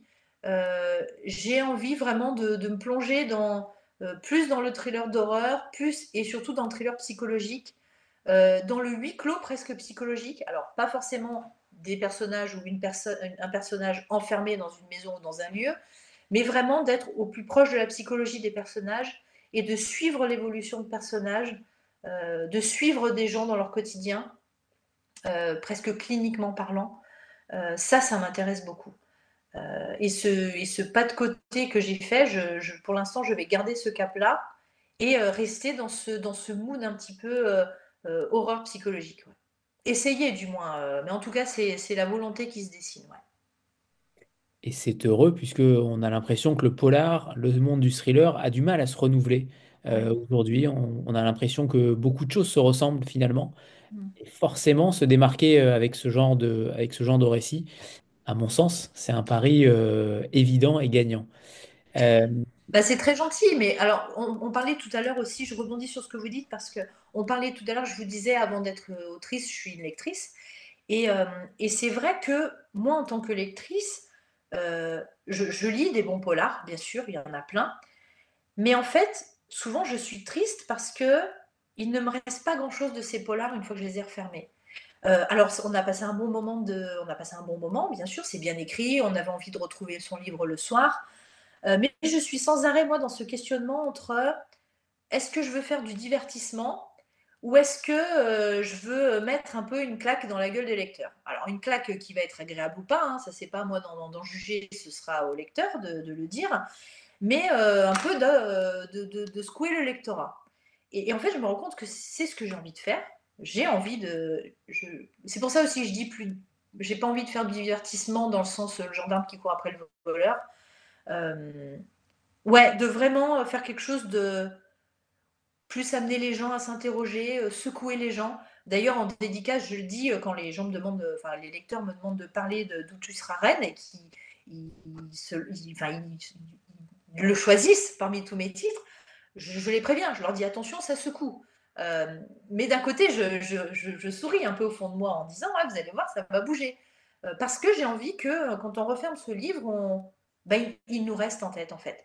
J'ai pas envie d'un livre voilà, qu'on referme, on le laisse sur sa table de nuit et puis on fait un gros dodo et le lendemain, on a tout oublié. Euh, Moi, j'ai trop d'exemples comme ça en tête, de bons polars, encore une fois, attention, hein, mais où il reste pas grand-chose. Et, euh, et très rares sont même les polars où je peux vous dire que je me rappelle de la fin. Alors que pourtant, bon sang, c'est quand même un peu l'essence du truc. Il y a Shutter Island, dont je me rappelle parfaitement la fin et dont je me rappelle tout le roman d'ailleurs. Il y a Les Monstres de Maud Mayras, pardon, que je cite à chaque fois. Et cette lecture des monstres, d'ailleurs, et la rencontre avec Maud a aussi été enfin, un élément déclencheur sur ce pas de côté. Je me suis dit, mais c'est bien ce qu'elle fait, la femme qu'elle est aussi est hyper intéressante et c'est elle qui a raison en fait. Il faut faire ce pas de côté dans le monde du polar aujourd'hui. Il faut apporter autre chose que un gendarme et un voleur. je plus sois à tous ces mots. Et c'est rare de les entendre. C'est très rare de les entendre, donc merci. Merci. Merci pour cette sincérité. Alors, il y avait plusieurs questions dans le chat. Je vais en regrouper enfin en deux. Celle d'Adam qui demande si le fantastique est quelque chose qui pourrait revenir chez vous, Christelle. Et Kali demandait tout à l'heure, finalement, est-ce que vous êtes déjà en train de préparer la suite? Vous l'avez dit à l'instant, vous avez dit que vous mettiez maintenant 2 ans et non plus un pour écrire. Et vous trouvez donc que c'est le temps parfait pour l'écriture. Est-ce qu'il y a déjà une idée en tête qui germe? La thématique, vous l'avez trouvée, ça y est, Ouais. mais est-ce qu'il y a déjà une idée qui germe? Et la deuxième question pour Adam avec le fantastique. Alors, c'est deux questions qui vont être un tout petit peu liées. Alors oui, l'idée est dans la tête. Souvent, je suis très monomaniaque, donc quand je suis sur un roman, je vais être à fond dans le roman. Je vais pouvoir penser à rien d'autre. Je suis admirative de ces auteurs et de ces autrices qui ont plein d'idées dans les tiroirs. Moi, je ne sais pas faire. Je suis vraiment monomaniaque, hein. Je suis sur un truc, rien d'autre. Donc, je suis dans mon bouquin et quand mon bouquin est terminé, bon, il y a un petit peu d'eau qui passe sous les ponts, comme on dit. Et puis au bout de un mois, 2 mois, alors je parle vraiment que quand le livre est fini d'écrire, pas qu'il est fini d'éditer, imprimer, etc. C'est vraiment moi, une fois que j'ai accouché, une fois que j'ai accouché du truc, que par exemple Glenn, typiquement, est en train de le lire. euh, Moi, le truc est accouché, donc je peux me projeter déjà dans le prochain. Parce qu'au moins, le gros du travail est sur papier. D'ailleurs, ça va être de la relecture éditoriale, de la correction, des ajustements. Ça ne m'empêche pas de réfléchir à autre chose. Donc là, je vais être dans, à nouveau, quelle thématique je veux aborder. Donc là, j'ai la thématique, j'ai ma structure narrative, j'ai mon pitch, début, milieu, fin, et j'ai mon plan. Alors, quand je dis plan, c'est un plan très grossier à chaque fois que j'ai un. Ça va être vraiment les grandes lignes du récit, les grands passages d'intrigue du récit. Donc tout ça, je l'ai. Et là, le projet est en phase pour vous dire que je dis pas des conneries, hein, quand même, hein. Le projet est en phase de maturation dans mon cerveau. Il est en phase de maturation depuis au moins 4 mois là. Et je crois que on commence à être bien. Je ne peux pas vous en dire plus sur l'intrigue parce que je ne veux pas le dire. Ça va être aussi on va être à huis clos psychologique aussi. Euh, voilà. On va être sur un nombre très réduit de personnages parce que je me rends compte que j'adore ça. Euh, et puis on va être sur à nouveau quelque chose de, alors peut-être moins horreur, mais de aussi très viscéral, très sensoriel. Euh, voilà ce que je peux dire sur le prochain. Et sur le fantastique, alors le fantastique c'est un registre, voilà, je vois que c'est Adam qui a posé la question, Adam qui est un ami, qui est un fan comme moi, un fan de Lovecraft, Lovecraft qui est le grand maître du fantastique. Je suis une grande consommatrice de littérature fantastique, notamment de nouvelles.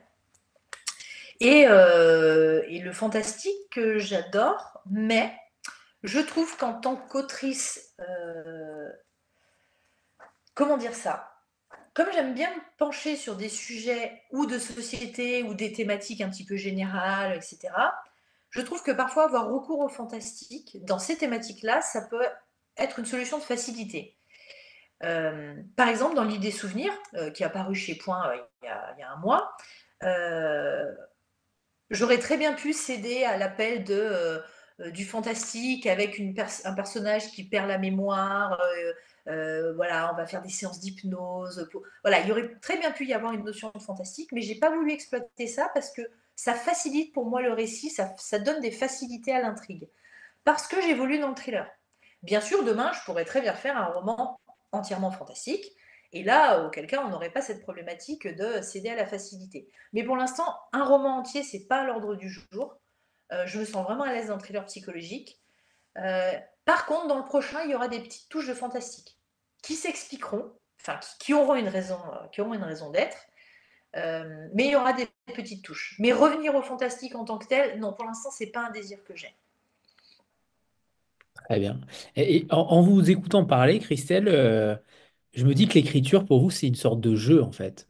C'est une sorte de jeu avec une équation à la fin à résoudre, mais on a l'impression que vous vous éclatez vraiment à écrire, Ouais, à chercher des pistes, à chercher finalement ce qui vous ressemble le plus. Je trouve ça ouais, extrêmement sincère de dire que au bout du cinquième, vous avez trouvé aussi une nouvelle voie. ouais. Euh, est-ce que quand vous écrivez, beaucoup d'écrivains dans littérature blanche, entre guillemets, parlent de souffrance, parlent de Ouais, difficulté à écrire. Et dans le polar, on a l'impression, ou dans le thriller de manière plus générale, dans le noir en tout cas, on a l'impression que c'est davantage un jeu de ouais, piste, notamment avec le lecteur. ouais, ouais, il y a un peu des deux en fait. Mais oui, c'est un jeu et souvent je compare ça à un voyage. D'autant plus en ayant, alors on a chacun notre méthode d'écriture, mais moi j'ai le début et la fin.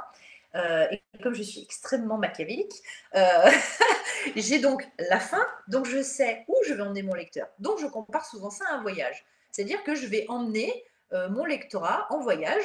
C'est comme si je partais avec des amis en vacances. Je leur dis, on va aller sur l'île de Pâques. Mais entre-temps, on va faire un arrêt par le Chili, puis on va faire un arrêt par l'Espagne, puis par la Chine. Et là, ils vont dire la Chine, mais on passe pas par la Chine pour aller au Chili et sur l'île de Pâques. T'inquiète pas, on va aller en Chine. Voilà. Donc, en fait, je compare souvent ça à un voyage. C'est-à-dire que je sais quelle est notre destination commune à tous, c'est-à-dire à moi en tant qu'autrice et à mes lecteurs. Donc, je vais pouvoir détricoter le truc pour leur dire, bah, je sais que je vais les emmener là. Donc, en fait, je vais les faire passer par là. Et ça comprend bien sûr la notion de manipulation, ça comprend la notion de fausse piste, de attends, si je lui glisse un truc là comme ça, je suis sûre qu'il va penser que c'est ça, alors qu'en fait, ce ne sera pas ça. Donc, il y a vraiment ce truc de jouer. Les auteurs aiment jouer avec ça, d'autant plus avec ce roman qui est un peu sur le mode chasse au trésor, escape game. Donc là, on est vraiment dans le jeu macabre, mais le jeu malgré tout.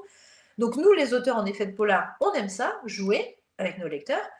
Mais le problème, c'est que les lecteurs en face, ben, ils aiment bien aussi. Ils aiment bien être manipulés. Donc c'est un bon rapport, de plaisir finalement. C'est un peu sadomaso comme relation, mais voilà. Nous, on est là, on veut s'amuser, emmener le lecteur où on a décidé de l'emmener. Et le lecteur, et moi en tant que lectrice de polar, je suis la même. Hein. Moi, ou même quand je regarde certains films, je ne sais pas si ça vous arrive des fois ou des séries, je j'ai pas envie de penser à la fin. Je me dis non, non, non, non, allez, ok, vas-y, embarque-moi dans ton truc, vas-y, je suis docile, je te suis. Parce que j'ai envie d'être surprise, parce que j'ai envie qu'on me manipule, et qu'on me fasse exploser le cerveau, en fait. Donc c'est un plaisir qu'on a en tant que lecteur et en tant que spectateur. Et c'est un bon échange qui se met en place avec les auteurs, du coup. Alors, il y a une question d'Iris qui parle de la puissance des personnages, de Ouais. la puissance de la sensibilité, la puissance de l'humanité finalement. Elle vous demande comment vous faites pour les rendre si réels. Est-ce que vous avez des astuces, des tips finalement pour les rendre aussi réels? Est-ce que vous faites des tests aussi sur vos proches, sur vos premiers lecteurs pour savoir si le personnage est cohérent, crédible?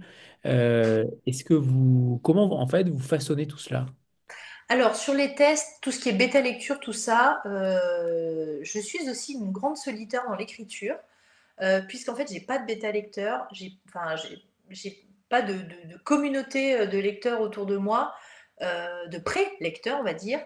Je n'ai qu'une seule personne, enfin, du coup, deux personnes, mais une seule personne avec qui je travaille à l'élaboration des récits, c'est mon conjoint, Eric. Parce que il est il regarde pas il regarde pas en direct, mais ça lui fera plaisir. Mais c'est quelqu'un de très pertinent, de très intelligent et de très sensible à l'âme humaine. Quelqu'un qui comprend bien l'humain, qui l'analyse bien, qui est très pertinent et très fin dans ses analyses humaines, qui est à l'écoute des gens.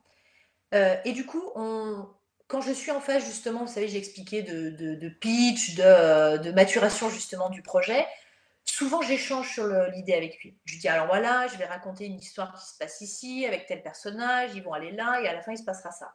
Et souvent on travaille ensemble. Alors il ne va pas après travailler avec moi sur le plan ou sur l'écriture, mais il travaille à la réflexion, en tout cas avec moi. Après, c'est le premier et le seul à lire mon texte.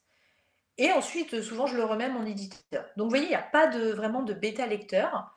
Et alors, pour cette histoire des personnages, euh, j'essaye de faire au mieux en essayant d'être le plus à l'écoute possible déjà dans la vie de tous les jours. Souvent, on dit des psys qu'ils analysent tout ce que les gens disent. Mais en fait, c'est pas les psys qui analysent tout ce que les gens font et disent, ce sont les auteurs. Hein. Donc, si vous avez des amis auteurs de polar parmi vous, sachez que vous épient, vous écoutent, voilà, ils tirent des enseignements parfois de ce que vous dites. Et moi, j'aime beaucoup écouter les gens. J'écoute énormément de podcasts sur des récits de vie. Euh, quand je discute avec mes amis proches, j'aime les interroger sur ce qu'ils ressentent. Euh, j'ai des relations avec mes amis qui parfois effleurent presque la relation patient-psy. Alors ça peut être moi qui est dans le rôle du psy ou mon ami en face qui peut être aussi dans le rôle de l'écoute et du psy. Attention, hein, c'est pas un chemin à sens unique, sinon je me ferais payer et j'aurais beaucoup d'argent. Mais j'ai un amour. Très, très longtemps, j'ai cru que j'étais misanthrope, en fait. Et en fait, je me rends compte que pas du tout. En fait, j'aime les gens, j'aime écouter les gens, j'aime comprendre comment ils fonctionnent, j'essaye de mettre en perspective. Voilà, parfois on juge les gens un peu à l'emporte-pièce en disant il a fait ça donc il est comme ça. J'essaye de mettre en perspective, de comprendre les points de vue des autres. C'est pas toujours facile. Hein. Et je pense que c'est cette ouverture d'esprit que j'ai, enfin cette ouverture d'esprit, c'est très, très pompeux là ce que je dis. J'essaye d'être ouverte en tout cas aux mots MAUX et MOTS des autres, et c'est ce que je retranscris dans mes personnages. Voilà, c'est en écoutant les autres, que ce soit des proches ou des podcasts, donc d'illustres inconnus, c'est en écoutant les autres que je construis mes personnages. Alors je ne vais pas prendre modèle hein, sur ma voisine qui a fait tel truc, elle va se retrouver dans mon livre. Hein. Non, c'est pas ça. Mais je vais me servir de traits psychologiques ou de réactions ou de choses que j'ai vues, que je vais intégrer à mes romans. Très bien. Alors, il y a une autre question d'Adam qui vous parle finalement de la difficulté de tenir un rythme avec des sujets aussi difficiles, glauques, au quotidien, puisque vous vivez avec vos personnages au quotidien. Une fois que vous avez terminé vos manuscrits, vous dites que vous passez potentiellement à autre chose, mais pendant l'écriture et la répétition des efforts mentaux peut-être aussi, des Ouais. efforts humains que vous faites, Il vous demande si vous allez pouvoir tenir le rythme. Eh bien non. Si. Alors, clairement, le rythme d'un roman par an, alors qu'il n'était pas du tout fixé par mon ancien éditeur, hein, l'Archipel, pas du tout, c'était pas une demande de leur part, c'était moi qui m'imposais ça, de faire un roman par jour. Clairement, j'en avais pas les moyens, enfin, j'en avais pas le temps, j'en avais pas les moyens intellectuels. J'ai une activité salariée à côté de l'écriture, donc quand vous avez votre journée dans les pattes et que vous arrivez à 8 heures du soir et qu'il faut relire un chapitre, bah non, c'est non. Moi, perso, je me mets dans le canapé avec un Kinder Bueno et voilà, ah, bon. Donc, 2 ans, c'est bien parce que ça permet d'avoir plus de temps et voilà. De la même façon que je fais jamais des gros pavés, des gros romans parce qu'il faut que ce soit gérable pour moi. Donc voilà, 2 ans plus une pagination, on va dire, correcte, ça me permet de me préserver et ça me permet de proposer un texte aussi qualitatif qu'il soit. Après, quand Adam dit ça doit être pesant pour l'autrice que tu es, oui, c'est pesant. Surtout sur celui-là qui a été très dur parce que ben, très introspectif aussi. Donc, même si encore une fois c'était poussé à l'extrême et métaphorique, ben, à un moment il fallait taper dans le gras, hein, donc c'était des fois difficile. J'ai même eu un blocage sur une scène du livre qui est à peu près au milieu du roman où il y a une découverte dans un coffre. Pour ceux qui ont lu le roman, ça va leur parler. Et en fait, on est à peu près au milieu du bouquin. Et à chaque fois que j'arrivais à cette scène, blocage. C'est-à-dire que je lisais ce chapitre-là, et puis ben, le lendemain, je ne me remettais pas sur mon texte. Et puis le week-end suivant non plus. Et puis j'abandonnais mon texte. Et je revenais dessus un mois, ouais, allez, un mois, 5 semaines plus tard. Et en fait, ben, le problème quand vous revenez 5 semaines après sur un texte, c'est que tout ce que vous avez relu par le passé, puisqu'on est dans les phases de réécriture, relecture, ben, vous l'avez oublié. Donc il faut repartir du début. Donc je repartais du début, j'arrivais à ma scène milieu de livre avec mon coffre et à nouveau blocage. Et ça a duré pratiquement 6 mois, ce blocage. Et là, pour le coup, c'est pesant parce qu'il faut passer au-dessus, parce qu'il y a quand même le délai derrière qui court, hein, parce que ne pas non plus sortir un livre tous les 10 ans, quoi, ça n'a pas de sens. Donc, c'est un juste milieu à trouver entre prendre le temps, s'aménager des plages horaires correctes et pas faire ça à 10 heures du soir quand on a sa journée dans les pattes et qu'on est fatigué. Euh, mais voilà, tenir le rythme actuel de parution qui serait plutôt de tous les 2 ans me semble en tout cas pour l'instant la bonne formule et le bon équilibre. Il y a une question de Kali, mais je pense que vous y avez répondu un petit peu tout à l'heure, c'est pour la question des proches, si certains se retrouveront potentiellement dans certains personnages et est-ce qu'on vous le reproche? Ouais, alors ouais, je vois la question. Elle est drôle cette question. Euh, alors, oui, parfois il y a des proches. Parfois il y a des proches sur l'art du meurtre, par exemple. C'est Audrey, l'héroïne, est inspirée de la vie enfin de la vie, d'un épisode de vie d'une amie qui s'appelle Audrey. Alors je lui ai demandé son consentement. Attention, hein, elle était au courant, donc elle était toute contente d'être dans un roman. Voilà, il y a des petits détails sur sa vie, sur ses proches aussi à elle. Donc voilà, il y a des petites choses empruntées aux proches. Et est-ce que certains pensent se retrouver? Alors je pense que Kali pense à la mère de Maud. Sous-texte, est-ce que votre mère s'est reconnue dans le texte? Alors, je vais vous répondre sans vous répondre, mais ma mère m'a dit, après avoir lu le texte, elle m'a dit ah bah dis donc, des fois, la mère de Maud, elle m'a un peu fait penser à moi. Bah dis donc, je prends cher, hein. Voilà. Donc je vous le livre tel qu'elle me l'a dit. Donc voilà, mon père aussi a une petite allusion à ce sujet, même si encore on est dans le thriller. Encore une fois, ça fait 3 fois que je le dis, mais on est poussé à l'extrême, tout est très imagé. Euh, mais voilà, hormis dans le dernier, sinon non, je j'intègre pas vraiment de proches. Non, il y a pas vraiment lieu pour mes proches de se reconnaître.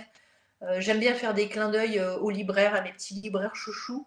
Donc j'aime bien les assassiner parfois au détour d'une scène. Donc j'ai souvent des victimes qui s'appellent Anne-Laure, Cyrielle, voilà, qui sont des libraires que j'adore. Mais sinon non, les proches ne reprochent pas de les tuer puisque ça arrive assez rarement. Et puis en fin d'ouvrage, c'est la première fois que je vois ça, en tout cas dans un thriller, mais même dans un livre général, il y a cette expérience musicale immersive que vous Ouais. pourrez retrouver avec un QR code qui dure à peu près une vingtaine de minutes. Ça aussi, ça permet de prolonger l'aventure du livre. Tout à l'heure, on parlait du renouvellement du thriller. Ça fait partie clairement du renouvellement littéraire aujourd'hui qui a du mal à sortir du cadre du simple livre. C'est déjà beaucoup de travail, mais pour Ouais. le coup, là, il y a aussi, on vous fait sortir du livre avec cette ambiance musicale qui est extrêmement pertinente, extrêmement logique, qui s'intègre parfaitement au livre. Comment vous avez créé ça?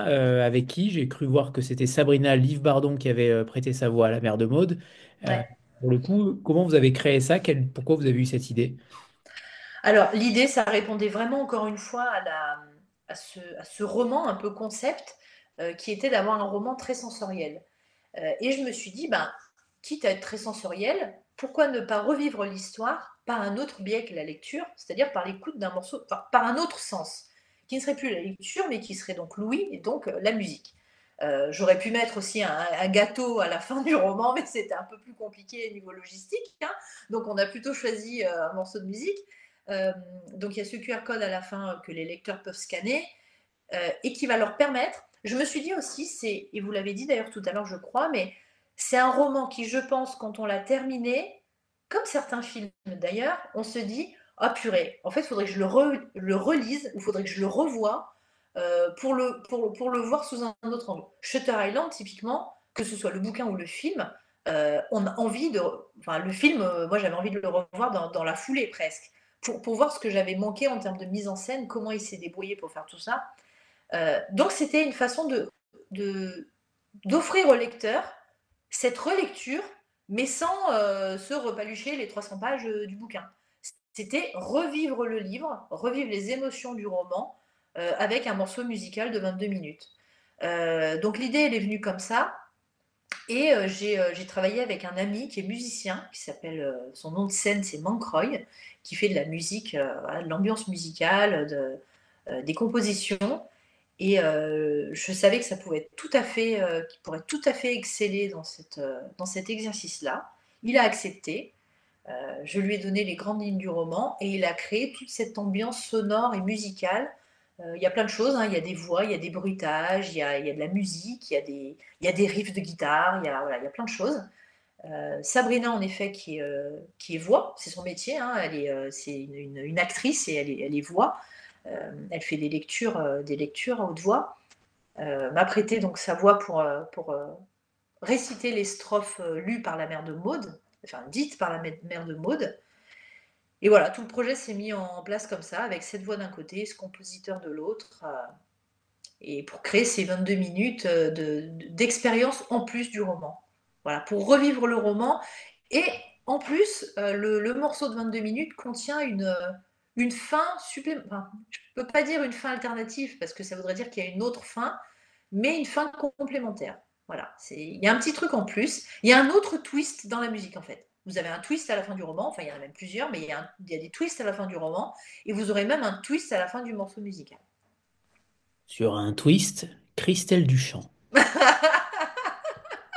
Euh, il y a Kali qui demande si c'est à écouter en lisant avant ou pendant ou après la lecture. C'est après la lecture Ouais, pour le coup parce qu'il y a des spoils. ouais, Donc pour le coup, des mini spoils entre guillemets, mais voilà, il y a quand même des choses qu'on peut pas lire pendant le roman et puis ça ne dure que 23 minutes et logiquement vous mettez un peu plus ouais, que 23 minutes, sauf si vous le mettez en boucle pour lire le roman. ouais. Mais vous pouvez très facilement faire des bêtises si vous le mettez en boucle pendant 6 heures d'affilée, je pense aussi. Donc Ouais, ouais. il faut être vigilant quand même. Ouais, ouais. Non, non, en effet, c'est bien écouter après, ouais. C'est une autre expérience de lecture, ouais. Voilà, et je crois qu'il y avait une autre question d'Adam qui parlait de vos premiers écrits. Est-ce qu'ils auront la chance de revoir une publication, d'être une réédition, parce qu'ils les trouvent extrêmement bons? Alors c'est gentil, il y a Adam, ouais, qui me suit depuis le tout début. J'avais commencé avec un recueil de nouvelles. C'était en 2012, je crois. Donc c'est tous des textes que j'ai auto-édités. Donc j'ai auto-édité ce recueil de nouvelles. Après j'ai auto-édité aussi un récit court en hommage à Lovecraft, en hommage même au Grand Cthulhu, qui est un de ses monstres de prédilection. Un texte à 4 mains qui s'appelle Duelliste, un texte un thriller d'anticipation qui s'appelle La vallée dérangeante, et un polar qui s'appelait À l'ombre des sureaux. Donc vous voyez déjà, j'étais très, j'ai jamais été, j'ai toujours eu du mal à me mettre dans une case en termes de genre, hein, j'ai essayé plein de choses. Voilà, du fantastique, de l'anticipation. Je ne pense pas qu'il soit réédité un jour parce que il demanderait beaucoup de travail, parce qu'il faudrait les reprendre en fait. Et j'ai un peu du mal, en fait, j'avoue, quand un projet est terminé, à remettre les mains dedans. C'est bizarrement, ça me semble un plus gros chantier que de repartir de zéro sur un nouveau texte. Donc j'ai pas forcément envie. Et puis, je pense que À l'ombre des sureaux, en termes d'intrigue, est aujourd'hui trop en deçà peut-être de mes nouveaux, enfin surtout du dernier. Il y aurait peut-être La vallée dérangeante qui pourrait être sympa, mais on est un peu dans de la SF avec des robots, donc est-ce qu'en France on a un public pour ça aussi? Voilà. Mais pour l'instant, non, il y a pas de projet là-dessus de réédition. Très bien. Alors, je demande à chaque invité qui passe ici de choisir un auteur plutôt méconnu, un auteur un petit peu plus confidentiel. On sait qu'aujourd'hui, les nouveautés durent à peu près entre 1 et 2 mois en librairie. Ben, moi, j'aime bien retourner un peu dans le catalogue, dans ce qui nous a forgé. Les livres sont éternels et n'ont pas de date de péremption, donc profitons-en. Hmm. Qui avez-vous choisi ce soir, Christelle? Alors, j'ai choisi. Alors, je suis partie un peu sur l'auteur méconnu. Alors, j'ai deux choix. J'ai Gérard Prévost en premier, qui est un auteur assez prolixe belge, qui a fait notamment des nouvelles fantastiques. Et quand vous avez posé la question au début, je me suis dit, ah, oh là là, mais attends, mais qui je vais pouvoir trouver? Et en fait, il est assez méconnu déjà en France, assez méconnu en général. Et pourtant, moi, ces nouvelles, c'était édité, vous savez, chez la collection Marabout Fantastique, qui est une collection géniale. Et moi, il y a vraiment deux, trois nouvelles qui m'ont scotché, où il y a un sens de l'intrigue et il y a tout, en fait. En 10 pages, il y a tout. Et vraiment, ça fait partie de ces novellistes que j'ai lus quand j'avais une vingtaine d'années et qui ont un petit peu forgé l'autrice que je suis aujourd'hui. Ouais. Donc, il y a Gérard Prévost. C'est des recueils de nouvelles après, hein, donc il y a plusieurs titres de recueils. Il y a lui, et après sur un texte, alors j'ai pensé donc à un auteur méconnu, sur un texte méconnu, je ne sais jamais trop si Lovecraft, on a déjà parlé de lui plein de fois, mais je ne sais pas si Lovecraft est si connu que ça en France en fait. Il commence à faire son trou en France et on commence à l'habituer à notre oreille aux côtés d'Edgar Allan Poe. Mais j'ai l'impression qu'il a encore du mal à acquérir ses lettres de noblesse dans notre pays et dans la francophonie en général. Donc j'aurais pu dire lui, mais il est quand même bien connu. Par contre, j'aurais pu citer son texte Le modèle de Pickman, qui pour moi est pareil, hein, une démonstration du sens de l'intrigue, du suspense et du twist final. Voilà. Si vous avez envie de lire une bonne nouvelle qui va vous mettre une grande tarte dans la tête, lisez Le modèle de Pickman. Voilà. Parfait, deux très bons choix. Et en effet, Adam avait bien ciblé le fantastique pour le coup. Ouais. On y est. D'ailleurs, vous, quand je vous écoute parler, notamment du twist, est-ce que c'est une angoisse pour un auteur de thriller de ne pas trouver le twist, de ne pas surprendre le lecteur? Est-ce que ça peut vous véritablement vous faire abandonner un livre? Est-ce que c'est déjà arrivé? Alors, en fait, la question pour moi se pose pas parce que quand j'écris, j'ai vraiment le début et la fin. Donc, en fait, comment dire? Vous ne débutez pas sans la fin. Ouais, mais alors, on est même à la racine c'est même plus je ne débute pas, c'est même je ne commence pas à réfléchir tant que j'ai pas mon début et ma fin. C'est vraiment ça, en fait.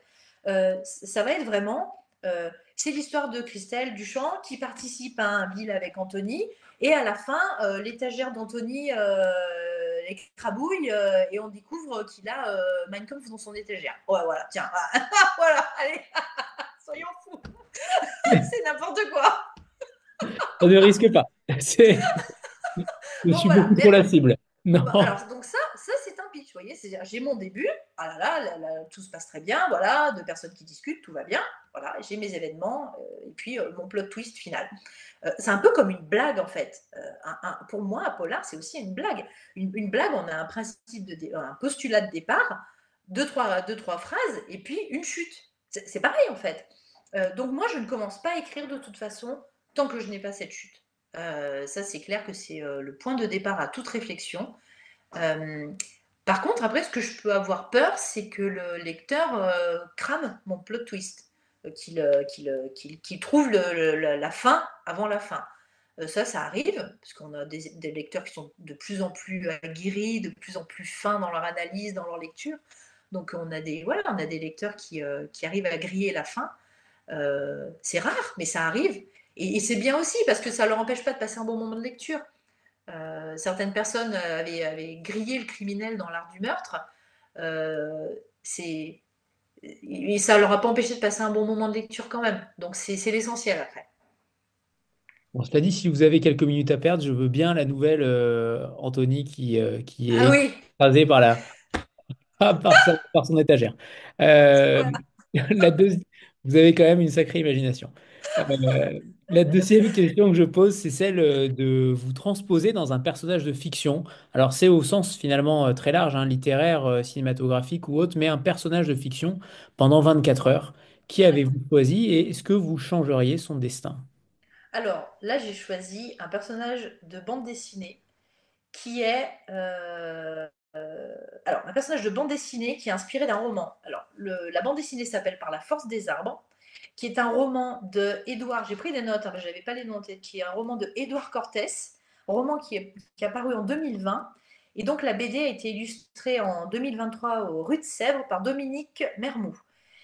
Et Très moi, belle j'ai œuvre. découvert. Voilà. Et en fait, mais moi, je veux. Alors, c'est une autobiographie à la base d'Édouard Cortés qui a été vivre dans une cabane perdue dans les bois. Et en fait, mais oui, mais moi, je veux faire ça. Moi, je veux aussi passer. Alors, je ne sais plus combien de temps il y reste, mais au plus près de la nature, avec le moins de choses possible. Là, on a, à l'inverse du consumérisme dont on parlait tout à l'heure et du syndrome de Diogène, hein, mais vraiment vivre de que dalle, au plus près de la nature. Euh, j'ai adoré cette BD qui, c'est très rare de me faire pleurer en littérature et j'ai versé une larme à la fin, euh, par sa beauté et par sa pureté. C'est pur. Alors là, c'est vraiment, on est vraiment dans des caprices de pays capitalistes riches, hein. C'est-à-dire qu'on en est à un point de se dire j'aimerais vivre dans une hutte avec que dalle. C'est le même délire que faire des régimes, hein, dans nos sociétés, hein. C'est-à-dire qu'il y a des gens en Afrique ou en Asie qui crèvent la dalle et qui n'ont pas un toit sur la tête. Et nous, on se dit, ah, bah, j'aimerais bien aller vivre dans une cabane. Bon, d'accord, on va passer à côté de ça. Mais ouais, le coup de s'isoler et de retrouver un peu le contact avec la nature et avec les animaux, les oiseaux. Et cette BD est formidable par le message qu'elle délivre et par ce quotidien absolument pur et naturel que vit le héros, que vit le héros en fait. Et je ne changerai rien à son histoire parce qu'elle est parfaite comme ça. Et cela fait forcément penser à Italo Calvino et son Baron Perché. Oui, Très bel album en effet, plutôt là aussi plutôt très méconnu et c'est bien dommage. Il n'a pas eu un grand ouais, succès à mon avis et c'est vraiment dommageable. ouais. Euh, eh bien, on va terminer cette rencontre avec un second extrait. Christelle, c'est à vous. Sauf s'il y a encore des questions, c'est le moment. Sinon, on finira sur votre extrait. Ça marche. Mon esprit divague, butinant le rêve et la réalité. Si la scène dont je suis témoin est parasitée d'illusions, je suis convaincu qu'elle renferme une part de vérité. Mais la maladie me dérobe toute logique. Elle renforce ma méfiance à l'égard de la cohérence et décuple ma foi en l'absurdité. Quand je lève les yeux sur maman, cette distorsion s'amplifie. Sa manière d'être, de se tenir, de se comporter, tout sonne faux. Gênée, je détourne le regard jusqu'à croiser mon reflet dans le miroir accroché au mur. L'image qu'il me renvoie est grotesque. Ma bouche suçote une tétine rose, un bavoir protège mon t-shirt et ma tête est couverte d'un bonnet blanc en dentelle. Engoncée dans ses vêtements de nouveau-né, je limite mes mouvements pour ne pas faire éclater les coutures. Maman s'empare d'une carafe à décanter où stagne une eau violacée. Elle remplit de coupes, m'en tend une et, d'un hochement de tête, me signifie qu'il faut trinquer.